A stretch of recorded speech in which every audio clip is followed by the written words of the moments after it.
The Department of Information and Communications Technology, or DICT, has just sent a strongly worded letter to retail and messaging applications, telling them to prohibit online gambling or they will be banned. The DICT says that these apps are aiding in the proliferation of isabong, or online In a report by Philstar, the DICT says that these platforms are being used for online gambling, despite their previous assurances that they would not allow such activities on their platforms. The platforms in question include online marketplaces like Shopee, Lazada, TikTok, Facebook, Messenger, Telegram, and more. The DICT says that there are still advertisements for isabong and other forms of online gambling being shown on these platforms, and that these platforms are still allowing transactions for isabong to take place. It also says that it has received numerous complaints from various groups against these platforms for facilitating online gambling. The letter from the DICT reads, "Despite your previous representations to this office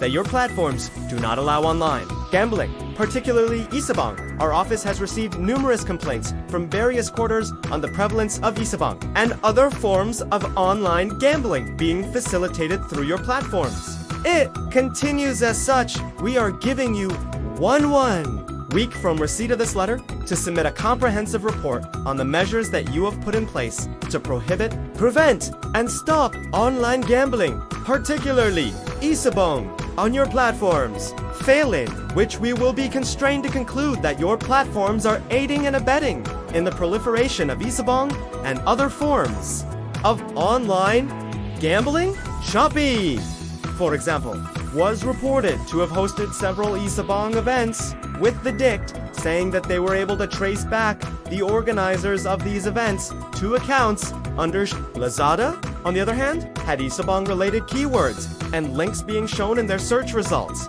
When the DICT's agents try to look for them, these platforms have previously denied that they allow online gambling to take place on their platforms. But the DICT says that their agents were able to find isabong-related ads and links on these platforms, proving that they were still being used for online gambling, even if it is not very obvious. Aside from the major marketplaces, the DICT also sent a letter to messaging apps like Messenger and Telegram, telling them to stop allowing transactions for isabong and other online gambling-related activities to take place within their apps. This move from the DICT is a reversal from their previous stance, where they said that they would be working with these platforms to regulate online gambling, rather than outright banning them.